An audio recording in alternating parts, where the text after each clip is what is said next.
The Senate took a critical step yesterday afternoon to finally leave the failed experiment of Obamacare in the past.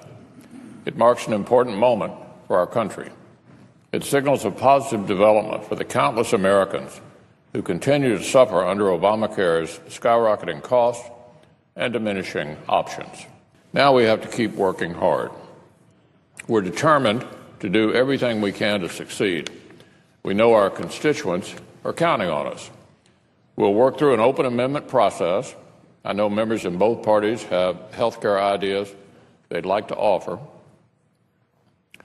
If you've got one, bring it to the floor.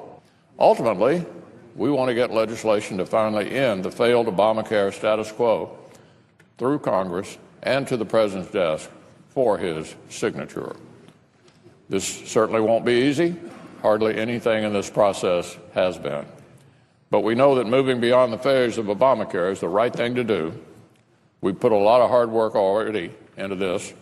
We've had important successes like we saw with the vote to proceed yesterday.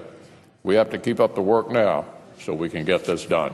Now, as the Senate continues to debate on the Republican health care bill, it seems the Republican majority is no clearer on what the end game is, because there's no good way out of this. It's becoming clearer that in the end, the majority leader might push a much scaled-back version of repeal in the hopes of passing something, so-called skinny repeal, just to get to conference. But my colleagues, make no mistake about it. Skinny repeal is equal to full repeal. It's a Trojan horse designed to get the House and Senate into conference, where the hard right flank of the House Republicans, the Freedom Caucus, will demand full repeal or something very close to it.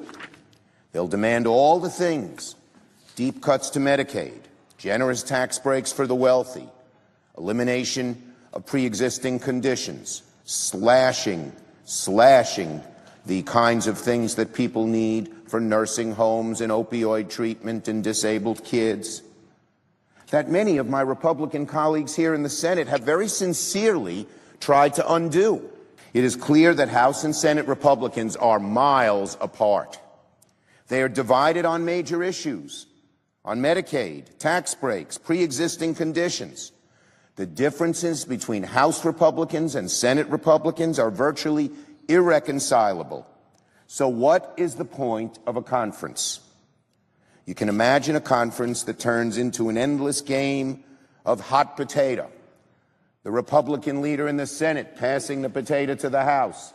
The Republican leader of the House passing the potato back to the Senate, because neither wants to be responsible for what is inevitable, the demise of Trump care.